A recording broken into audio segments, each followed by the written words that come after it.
नमस्कार मित्रांनो, आजच्या कथेचं नाव आहे कोकणातील सावंत कुटुंबाची एक भयान कहाणी। मित्रांनो, ही कथा थोडी मोठी असल्याने 2 भागात विभागली गेली आहे। या कथेचे एकूण 2 व्हिडिओज आहेत।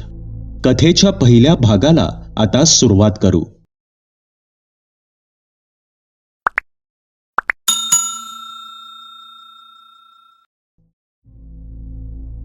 कोकणातल्या काही गावांमध्ये आजही अशी काही घरं आहेत ज्यांच्याकडे दिवसाच्या उजेडात पाहिलं तर ती अगदी सामान्य वाटतात। लाल मातीचं अंगण, उतरती कौलारू छपरं, आजूबाजूला नारळी पोफळीच्या बागा आणि घरामागे एखादी जुनी विहीर। पण रात्र झाली, पावसाचा जोर वाढला आणि संपूर्ण गाव झोपलं की याच घरांच्या आसपास अशा काही गोष्टी घडू लागतात ज्यांचं उत्तर सकाळच्या उजेडातही मिळत नाही। रत्नागिरी जिल्ह्यातील अशाच एका दुर्गम गावात सावंत कुटुंबाचं जुनं वडलोपार्जित घर होतं। अनेक वर्ष त्या घरात पिढ्यानपिढ्या माणसं राहत आली होती। कधी कुणाला विचित्र अनुभव आला नव्हता, कधी त्या घराबद्दल भूताखेताची अफवा पसरली नव्हती। पण त्या वर्षीच्या पावसाळ्यात एका रात्री घरातील 17 वर्षांच्या मुलीला अचानक जाग आली। बाहेर मुसळधार पाऊस कोसळत होता। संपूर्ण घर गाढ झोपेत होतं आणि त्या पावसाच्या आवाजातून तिला घरामागच्या अंधारातून एक अतिशय मंद आवाज ऐकू आला। जणू एखादी बाई पायात पैंजण घालून घराच्या दिशेने चालत येत होती। सुरुवातीला तिला वाटलं तो फक्त भास असेल, पण दुसऱ्या रात्री तो आवाज घराच्या आणखी जवळ आला आणि तिसऱ्या रात्री तो आवाज घराच्या अगदी आत येऊ लागला।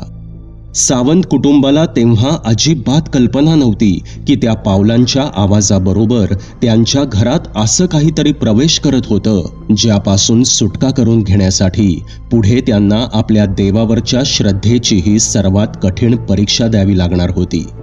आजची कथा आहे कोकणातील एका कुटुंबाने अनुभवलेल्या अशाच एका भयावह घटनेची, जिथे प्रश्न फक्त एका जुन्या घरातल्या बाधेचा नव्हता, तर त्या घरात राहणाऱ्या प्रत्येकाचा जीव वाचणार की नाही हा होता। चला तर मग कथेच्या पहिल्या भागाला आता सुरुवात करू। कोकणातला पाऊस ज्याने जवळून पाहिला आहे त्यालाच त्याचं खरं रूप माहीत असतं। शहरात खिडकीतून दिसणारा पाऊस आणि कोकणातला पाऊस यात खूप फरक असतो। इथला पाऊस कधी प्रेमानं अंगण भिजवत नाही, तो आला की कित्येक दिवस आकाश काळं करून बसतो। नारळी पोफळीच्या बागा वेड्यासारख्या वाऱ्यावर झुलू लागतात। लाल मातीच्या वाटा चिखलात गायब होतात आणि रात्री घराच्या कौलांवर कोसळणाऱ्या सरींचा आवाज काळजात धडकी भरवतात। रत्नागिरी जिल्ह्यात समुद्रापासून साधारण 8-10 किलोमीटर आत असलेलं कोळवणवाडी हे असंच एक छोटंसं गाव होतं। गावात 100-125 घरं, मधोमध ग्रामदेवतेचं जुनं मंदिर, बाजूला प्राथमिक शाळा आणि त्यापुढे काजू, आंबा आणि नारळाच्या बागांमधून जाणारा अरुंद डांबरी रस्ता। त्या गावाच्या अगदी शेवटच्या टोकाला जिथून पुढे डोंगराची चढण सुरू होत होती तिथे मंगेश सावंत यांचं जुनं कौलारू घर होतं। मंगेश, त्याची पत्नी सविता, 17 वर्षांची मुलगी वैदेही, 12 वर्षांचा मुलगा ओंकार आणि मंगेशची 70 वर्षांची आई जनाबाई असं त्यांचं 5 जणांचं कुटुंब त्या घरात राहत होतं। घर त्यांच्या पूर्वजांचं होतं। समोर मोठं अंगण, उजव्या बाजूला गोठा, मागे विहीर आणि त्या पलीकडे इतकी दाट सुपारीची बाग की दुपारीही आत गेल्यावर संध्याकाळ झाल्यासारखं वाटायचं। मंगेश गावात छोटंसं किराणा दुकान चालवत होता। परिस्थिती खूप छान म्हणावी अशी नव्हती, पण संसार व्यवस्थित चालला होता। गावात सावंत कुटुंबाची प्रतिमा चांगली होती। ते गावातील सर्वांशी आणि गावकरी सुद्धा त्यांच्याशी अदबीने वागत असत। त्या वर्षी जूनच्या दुसऱ्या आठवड्यात मॉन्सून कोकणात जोराने दाखल झाला आणि सलग 3 दिवस मुसळधार पाऊस सुरू झाला। त्या रात्री सर्वजण रात्रीचं जेवण उरकून गाढ झोपून गेले होते। साधारण 11:30च्या सुमारास घरातील सगळे झोपलेले असताना वैदेहीला अचानक जाग आली आणि ती एकदम उठून बसली. तिला ना कसला आवाज आला होता, ना असं काही झालं होतं की तिला अशी अचानक जाग येईल. त्यामुळे तिला आपण का जागे झालो हे समजलंच नाही. तिने आजूबाजूला नजर टाकली. खोलीत सगळीकडे अंधार होता. बाजूच्या खोलीत तिची आजी शांत झोपली होती. बाहेर मुसळधार पाऊस कोसळतच होता. वेदही पुन्हा आडवी झाली आणि ती डोळे मिटणार इतक्यात तिला दुरून अस्पष्ट असा एक आवाज आला. जणू एखाद्या बाईच्या पायातलं पैंजण हळूहळू वाजत होतं असा तो आवाज होता. आवाज घराच्या मागच्या अंगणातून येत होता. वैदही काही वेळ कान देऊन तो आवाज ऐकत राहिली.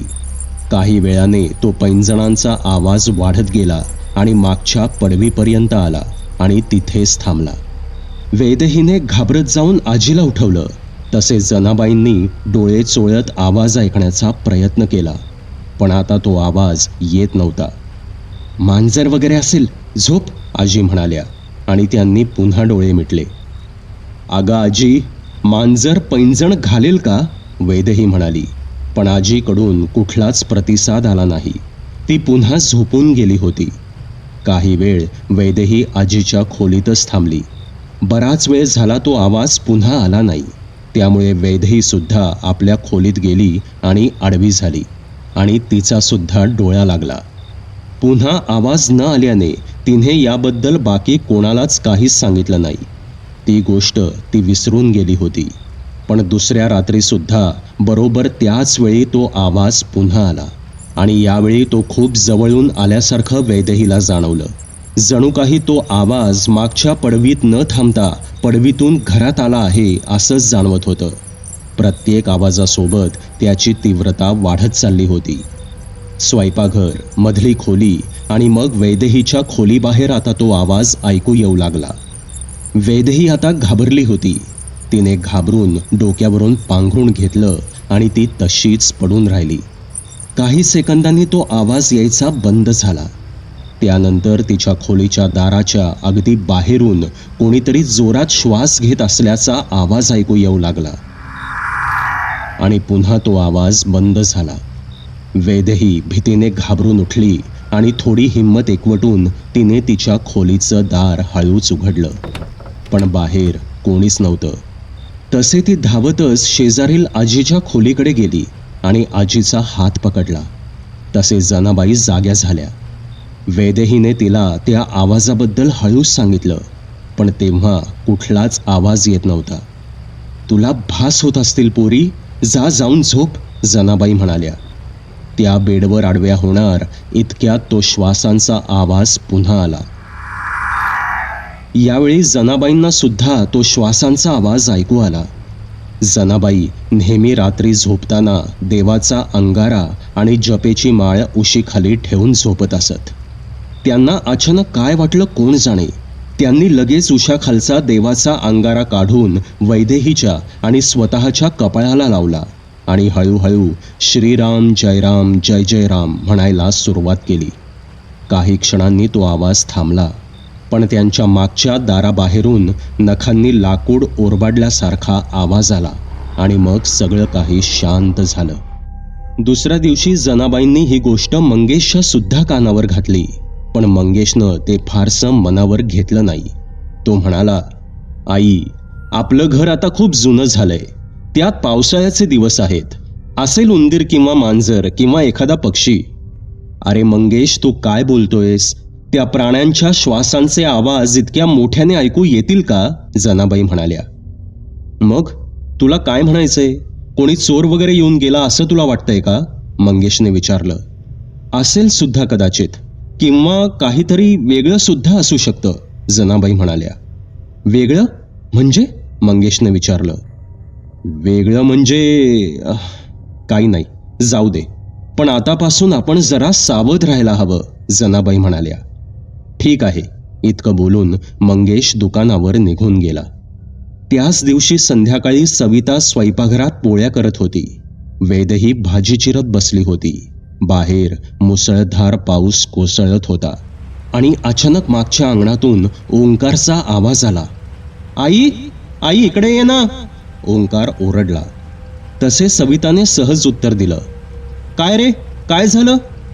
तसे बाहेरून पुन्हा आवाज आला. आई, विहिरीजवळ ये ना.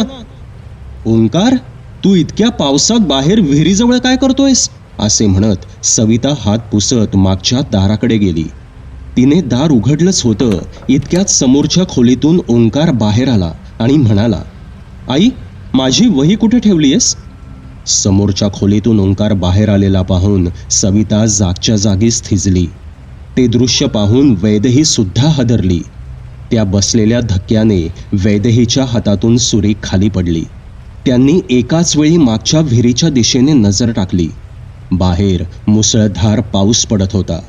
काही सेकंद काहीच झालं नाही आणि मग पुन्हा विहिरीकडून अगदी ओंकारच्याच आवाजात हाक आली. आई, ये ना विहिरीजवळ. आवाज त्या विहिरीजवळून येत असल्याचं स्पष्ट जाणवत होतं, पण दिसत मात्र कोणीच नव्हतं. ते दृश्य पाहून सविता आणि वैदेही दोघांना सुद्धा मोठा धक्का बसला. सविताने विजेच्या वेगाने ते दार परत लावून घेतलं. हे काय होतं? हे असं कसं शक्य आहे? ती स्वतःशीच म्हणाली. मंगेश घरी आल्यानंतर त्यांनी ही गोष्ट मंगेशच्या सुद्धा कानावर घातली. त्याच्या आईने, जनाबाईने सुद्धा आज सकाळी त्याला त्या विचित्र आवाजाबद्दल सांगितलं होतं आणि आत्ता सविताने सुद्धा घडलेला भयंकर प्रकार त्याच्या कानावर घातला होता. तसा आता तो सुद्धा काहीसा घाबरला आणि त्या रात्रीपासून ते घर बदललं. घरातील सर्वांनाच आता भयंकर अनुभव येऊ लागले होते. कधी कधी मध्यरात्रीनंतर स्वयंपाकघरातील भांडी आपोआप पडू लागली. देवघरातील दिवा लावल्यावर लगेचच विजू लागला. मागच्या विहिरीतून कधी लहान मुलाच्या रडण्याचा तर कधी बाईच्या हसण्याचा आवाज येऊ लागला. आणि सर्वात विचित्र गोष्ट म्हणजे त्यांच्या घरातला कुत्रा राजा सूर्यास्त झाल्यानंतर मागच्या पडवीकडे जायचा बंद झाला. काहीही झालं तरी तो तिकडे जायला तयार होत नसे. अशाच एके रात्री तो पडवीकडे पाहून गुरगुरत होता. त्याच्या पाठीवरचे केस उभे राहिले होते. अचानक त्याने किंकाळी फोडली आणि साखळी तोडून तो घराच्या समोरच्या अंगणात पळाला. दुसऱ्या दिवशी सकाळी मंगेशला पडवीच्या ओल्या जमिनीवर पावलांचे काही ठसे दिसले. ते मानवी ठसे होते. पावलांवरून असं वाटत होतं की ते एका बाईच्या अनवाणी पायांचे ठसे होते. मंगेशने त्या ठशांचा माग काढायला सुरुवात केली. तसं त्याला दिसलं की ते ठसे विहिरीपासून घरापर्यंत आले होते, पण ते परत गेले नव्हते. घरातील वातावरण अजून खराब होईल, घरातील सर्वजण घाबरतील असा विचार करून त्याने त्या ठशांबद्दल कुणाला काहीच सांगितलं नाही. तो हाच विचार करत होता की हे सर्व घरात अचानक काय सुरू झालंय. पण काही दिवसांनी वैदेहीच्या वागण्यात बदल व्हायला सुरुवात झाली. कधी कधी ती रात्री दचकून उठायची, कधी कधी झोपेत बोलायची. असंच एके रात्री ती उठली आणि झोपेत बडबडू लागली. तसे सविता उठली आणि तिच्या खोलीपाशी आली आणि ती काय बोलती आहे हे कान देऊन ऐकण्याचा प्रयत्न करू लागली. सुरुवातीला शब्द समजत नव्हते, पण नंतर मात्र सविताने स्पष्ट ऐकलं. मी हे घर सोडणार नाही, असे ते शब्द होते. तिने वैदेहीला हलवून जाग केलं. जेव्हा ती भानावर आली तेव्हा मात्र तिला आपण काय बोललो हे काहीच आठवत नव्हतं. मध्ये असेच काही दिवस गेले. त्या दिवसांमध्ये काहीच घडलं नाही. पण एके सकाळी जेव्हा वैदेही उठली तेव्हा तिला दिसलं की तिच्या हातावर 3 ओरखाडे उठले होते. आणि त्या दिवसापासून अजून एक गोष्ट घडली. तिला सतत मागच्या विहिरीकडे पाहत बसण्याची सवय लागली. तासनतास ती मागच्या विहिरीकडे एकटक बघत बसायची. एकदा ती अशीच विहिरीकडे बघत बसली असताना सविताने तिला विचारलं, वैदेही, मी खूप दिवसांपासून बघतीये तू त्या विहिरीकडे तासनतास बघत बसतेस. नक्की काय बघतेस काय तिकडे? असं काय आहे तिकडे? त्यावर ती फक्त इतकंच म्हणाली, काय नाही, असंच सहज बघत असते. असेच एका संध्याकाळी ओंकार बाहेर त्या विहिरीजवळ खेळत होता. वैदेही सुद्धा तिथेच होती. काही वेळ गेला आणि अचानक ओंकारने तिला कुणाशी तरी बोलताना पाहिलं. ती विहिरीजवळच्या आंब्याच्या झाडाकडे पाहून म्हणत होती, नाही, मी आईला सांगणार नाही. ओंकारने त्या दिशेला पाहिलं, पण तिच्या समोर कोणीच नव्हतं. तसे ओंकार तिच्या जवळ गेला आणि त्याने विचारलं, ताई, तू कोणाशी बोलत होतीस? त्याच्या या प्रश्नावर वैदेहीने दचकून त्याच्याकडे पाहिलं आणि ती म्हणाली, ती काय समोर, ती बाई आहे ना, तुला दिसत नाही का? तसे ओंकारने झाडाकडे पाहिलं, पण अर्थातच तिथे कोणीच नव्हतं. बाई? कोणती बाई? त्याने आश्चर्याने विचारलं. त्यावर वैदेहीने अगदी सहज उत्तर दिलं, अरे ती काय समोर, लाल साडी घातलेली, लांब केस असलेली. ती म्हणत होती की हे घर तिचं आहे. हा घडलेला प्रकार ओंकारने जनाबाई यांच्या कानावर घातला. हे सर्व ऐकून जनाबाई हादरल्या. त्यांनी घडलेला प्रकार सविता आणि मंगेश दोघांच्या सुद्धा कानावर घातला. मंगेश, खरं तर मी तुला मागेच सांगणार होते. मला हे वेगळंच प्रकरण वाटतंय. आपल्याला घराची शांती करून घ्यायला हवी. घरात आपण एक मोठी पूजा करायला हवी. कोणती बाधा घरात आलीये काय माहीत, जनाबाई म्हणाल्या. पण आई, हे सर्व आपल्या घरात का होत असेल? तू म्हणतेस तसं हे खरंच भूताप्रेताचं प्रकरण आहे का आणखी काही? आणि आपल्या बाबतीत हे असं का व्हावं? मंगेश म्हणाला. मला सुद्धा काहीच कळत नाहीये पोरा. कोण आपल्या घरावर उठलंय कोण जाणे. मला असं वाटतंय की कोणीतरी आपल्या घरावर करणी करण्याचा प्रयत्न करतंय, जनाबाई म्हणाल्या. ठीक आहे आई, मी उद्याच गावातील पुजाऱ्यांशी बोलून घेतो. आपण लवकरच एक मोठी पूजा करून घेऊ घरात, मंगेश म्हणाला. आणि त्या संध्याकाळपासून घरच्यांनी वैदेहीला कुठेही एकटीला सोडणं बंद केलं. त्या रात्री सर्वजण जेवण करून झोपी गेले. रात्री साधारण 2 वाजता मंगेश आणि सविता एका प्रचंड आवाजाने जागे झाले. वैदेहीच्या खोलीतून पलंग आपटल्यासारखा आवाज येत होता.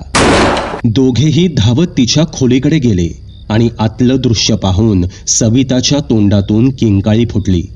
तो सगळा गोंधळ ऐकून जनाबाई सुद्धा उठल्या आणि वैदेहीच्या खोलीपाशी आल्या. त्या सर्वांना दिसलं की वैदेही पलंगावर बसली होती, पण तिचं शरीर विचित्रपणे मागे वाकलेलं होतं. तिचे केस चेहऱ्यावर पसरले होते आणि ती घोगऱ्या आवाजात हसत होती.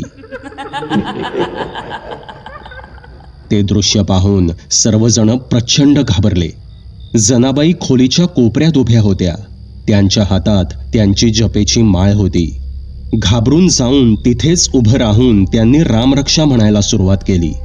मंगेशने वैदेहीला पकडण्याचा प्रयत्न केला, पण तिने अचानक त्याचा हात पकडला.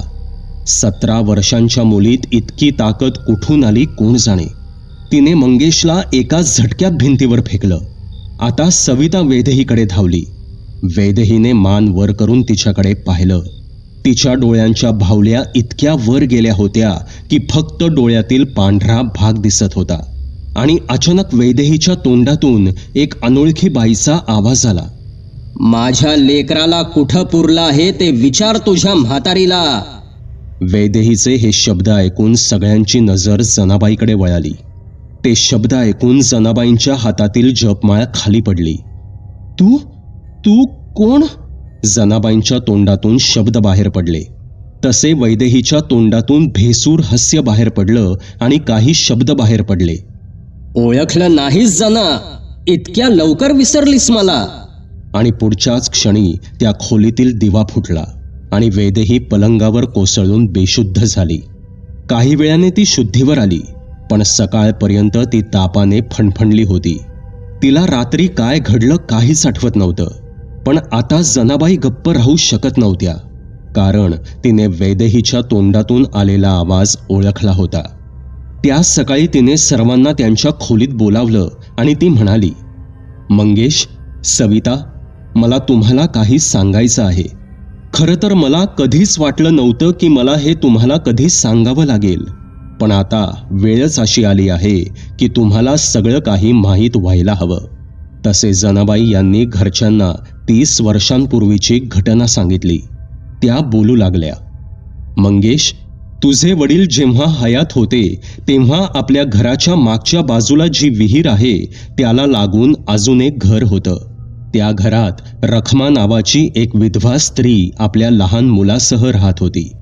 तिचा नवरा समुद्रात बोट उलटून मरण पावला होता. रखमा गावात मोलमजुरी करून मुलाला वाढवत होती. त्या काळात आपल्यात म्हणजे तुझे वडील आणि रखमा यांच्यात जमिनीच्या सीमेवरून वाद सुरू होता. त्यावरून भांडणं तर रोजचीच होती. सर्व गावाला ही गोष्ट माहीत होती. पण त्या रात्री एक घटना घडली. एक पावसाळी रात्र आली आणि रखमाचा 5 वर्षांचा मुलगा अचानक गायब झाला. 2 दिवस शोध घेतल्यानंतर सुद्धा तो सापडला नाही. त्या धक्क्याने रखमा वेडीपिशी झाली. तिला असंच वाटत होतं की आपलं सावंत कुटुंबच तिच्या मुलाच्या गायब होण्यामागे आहे. तिने सर्व गावात ही गोष्ट ओरडून सांगितली, पण गावाने तिच्यावर विश्वास ठेवला नाही. आणि अचानक काय झालं, कसं झालं माहीत नाही, पण काही आठवड्यांनी रखमा मागच्या विहिरीत मृतावस्थेत सापडली. पोलिसांनी आणि गावातील लोकांनी आत्महत्या समजून या गोष्टीकडे पाठ फिरवली. काही वर्षांनी अशाच एका पावसाळ्यात तिचं घर पडलं आणि मग ती जमीन आपल्याच बागेत सामील झाली. इतकं बोलून जनाबाई बोलायच्या थांबल्या. पण तिचा मुलगा, त्याचं काय झालं? त्याचा काही शोध लागला की नाही? मंगेशने विचारलं. त्या प्रश्नावर जनाबाईंनी मान खाली घातली आणि त्या म्हणाल्या, तिचा मुलगा नंतर कधीच सापडला नाही. म्हणजे तुला असं म्हणायचंय की त्या रखमाचा आत्मा मृत्यू पश्चात आपल्या कुटुंबाच्या जीवावर उठलाय? मंगेशने विचारलं. वाटतं तरी असंच आहे मंगेश, कारण वैदेहीच्या तोंडातून जो आवाज मी ऐकला तो रखमाचाच होता. ती बोलण्याची पद्धत रखमासारखीच होती, जनाबाई घाबरत म्हणाल्या. मंगेश लागलीच घराबाहेर पडला आणि त्याने गावातील पुजाऱ्याला घरात चाललेला सर्व प्रकार सांगितला आणि हे सगळं थांबवण्यासाठी घरात पूजा घालायची असल्याचं सांगितलं. पुजारी लगेच तयार झाले. त्याच दिवशी घरात शांतीपाठ झाला. विहिरीजवळ नारळ फोडला गेला. विहिरीला अंगारा लावला गेला. पूजा बराच वेळ चालली. पूजा संपली तसे पुजारी सावंत यांच्या वाड्यातून निघून गेले. त्यानंतर 2 रात्री तर काहीच घडलं नाही. तसे सर्वांनी सुटकेचा निश्वास टाकला. सगळ्यांना वाटलं की कुटुंबावर आलेलं संकट आता संपलं. पण 3ऱ्या रात्री मात्र एक विचित्र प्रकार घडला. ज्या पुजाऱ्याने सावंत यांच्या घरी पूजा घातली होती त्याच पुजाऱ्याच्या घराच्या दारावर मध्यरात्री कोणीतरी मातीने एका लहान मुलाच्या हातांचे ठसे उमटवून गेलं होतं. आणि त्याच रात्री सावंतांच्या घरात देवघरात लावलेला दिवा अचानक विझून गेला आणि देवघरातून कसला तरी खडखड असा आवाज आला. कसला आवाज येतोय हे बघायला सविता देवघरापाशी आली. तेव्हा तिला दिसलं की वैदेही घरासमोर पाठमोरी उभी होती. तिच्या हातात देवघरातील देवीची छोटी पितळी मूर्ती होती. ते दृश्य पाहून सविता घाबरली. वैदेही, खाली ठेव ती मूर्ती, सविता म्हणाली. तिचा आवाज ऐकून मंगेश आणि जनाबाई सुद्धा तिथे आल्या. वैदेही हळूहळू मागे वळाली. तिच्या ओठातून रक्त वाहत होतं. ती हसली आणि म्हणाली, तुमचा देव मला इथून बाहेर काढणार. इतकं बोलून तिने ती मूर्ती जमिनीवर फेकण्याचा प्रयत्न केला.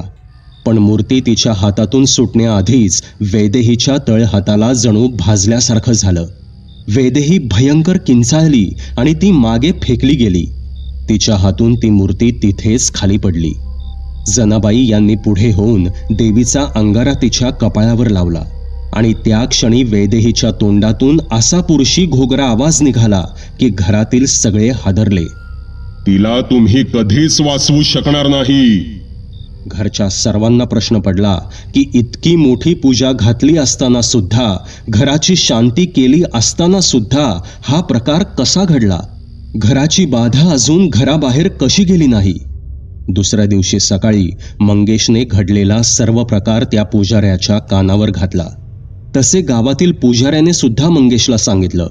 मंगेश, काल रात्री माझ्या घरी सुद्धा एक विचित्र प्रकार घडला. मला नक्की माहीत नाही की कोणी गंमत म्हणून हा प्रकार केला आहे की हे वेगळंच काहीतरी आहे. आज सकाळी जेव्हा आमच्या घराचं दार मी उघडलं तेव्हा मला दिसलं की आमच्या घराच्या दारावर कोणीतरी मातीने लहान मुलाच्या हाताचे ठसे उमटवून गेलं होतं. मी इतकी वर्ष या गावात राहतोय पण आजपर्यंत असं कधीच घडलं नाही. मला नाही वाटत अशी कोणी गंमत केली असेल. आणि का करेल? किंवा असं सुद्धा नाही की माझं गावात कोणाशी काही वैर आहे आणि म्हणून कोणीतरी हा प्रकार घडवून आणला आहे. आणि हा प्रकार तुमच्या घरी पूजा घातल्यानंतरच घडला. मला असं वाटतंय की हा माझ्यासाठी एक प्रकारचा इशारा आहे.